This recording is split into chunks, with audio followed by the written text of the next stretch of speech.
గతంలో ఉమ్మడి రాష్ట్రంలో గచ్చిబౌలి ప్రాంతంలో ఆఫ్రో ఏషియన్ గేమ్స్ వివిధ రకాల క్రీడల్ని నిర్వహించి మంచి స్టేడియంలను ఆ రోజు మనం నిర్మించుకున్నాం. తర్వాత వివిధ కారణాల చేత మన దగ్గర స్పోర్ట్స్ కానీ గేమ్స్ కానీ కొంత నిర్లక్ష్యానికి గురై పెద్దగా పట్టించుకోలే.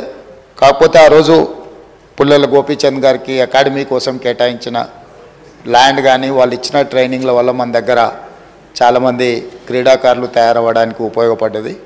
ఒక ప్రైవేట్ ప్లేయర్ లేకపోతే ప్రైవేట్ వాళ్ళు ఏర్పాటు చేసిన దాంట్లోనే ఆ విధంగా ఉంటే ప్రభుత్వం వైపు నుంచి సహకారం ఉంటే ఇంకా అద్భుతంగా రాణించడానికి అవకాశం ఉంటుంది. అందుకే రాష్ట్ర ప్రభుత్వం స్పష్టంగా ఈసారి బడ్జెట్లో గతంలో ఎన్నడూ లేని విధంగా 361 కోట్ల రూపాయలు స్పోర్ట్స్ కోసము మనం కేటాయించడం జరిగింది. ఇదే కాకుండా ఈరోజు క్రీడాకారులను అంటే ప్రభుత్వ ఉద్యోగము లేకపోతే ఉద్యోగ భద్రత కోసం పెద్ద పెద్ద చదువులు చదవాలని తల్లిదండ్రులు ఏదైతే తాపత్రయపడుతుర్రో పిల్లల్ని పూర్తిగా పుస్తకాలకే అంకితం చేసి అసలు వాళ్ళకి ఎలాంటి క్రీడా అవకాశాలే లేకుంటే తల్లిదండ్రులు పిల్లల మీద ఒత్తిడి తీసుకొచ్చి చదువుకునే విధంగా ఒత్తిడి చేస్తున్నారో ఆటలలో కూడా రాణిస్తే ఉద్యోగాలు వస్తాయి, ఉపాధి వస్తుంది, ఆ కుటుంబానికి గౌరవం పెరుగుతుంది.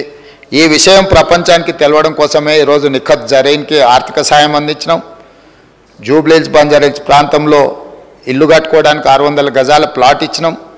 అదేవిధంగా సిరాజ్కు కూడా మనం ప్రభుత్వ ఉద్యోగం గ్రూప్ 1 అతని ఎడ్యుకేషన్ క్వాలిఫికేషన్ లేకపోయినా ఎగ్జామ్షన్ ఇచ్చి నేను పదే చెప్పిన చదువు కంటే కూడా క్రీడలలో రాణిస్తే తప్పకుండా ఉద్యోగ భద్రత ఉంటుందని.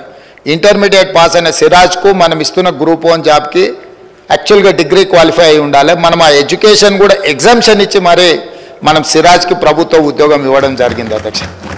నిఖత్ జరీన్ గ్రాడ్యుయేట్ కాబట్టి వారికి కూడా మనము గ్రూప్ 1 డిఎస్పీ కార్డర్ పోస్ట్ ఇవ్వడం జరిగింది.